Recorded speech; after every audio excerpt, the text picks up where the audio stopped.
Greece, Spain and the Eurozone's slow progress toward debt reform take center stage at IMF meetings on Friday despite Europe's best effort to remove itself from the spotlight.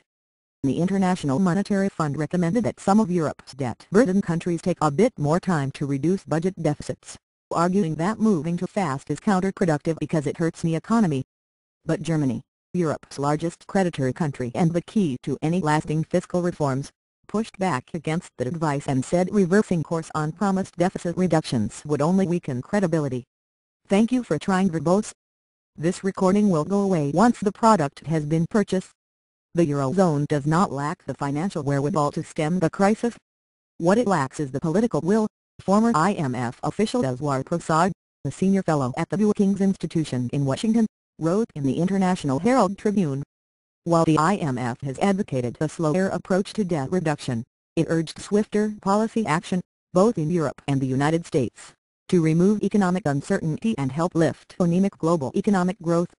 We expect action, courageous and cooperative action on the part of our members, IMF Managing Director Christine Lagarde said. Thank you for trying verbose. This recording will go away once the product has been purchased. Spelling out her expectations for the twice-yearly meetings that start on Friday.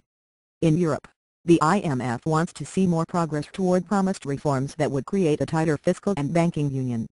In the United States, the IMF has sounded the alarm over the fiscal cliff of automatic spending cuts and tax increases that take effect early next year unless Congress acts.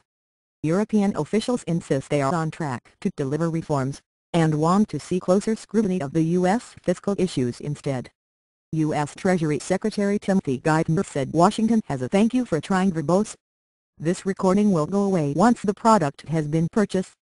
Window of opportunity to address the fiscal cliff after the November 6 presidential election. Both topics will be on the agenda, along with the IMF's own internal reform efforts, which have stalled. The fund was supposed to have completed by the Tokyo meetings a set of voting reforms that would give fast-growing emerging markets greater say in the international lender and vault China to the number 3 spot. But U.S. presidential politics got in the way. The Obama administration is reluctant to seek congressional approval for additional IMF funding when the thank you for trying verbose. This recording will go away once the product has been purchased. Budget deficit is such a hot-button election issue. Without U.S. support, the IMF reforms lack sufficient votes to pass.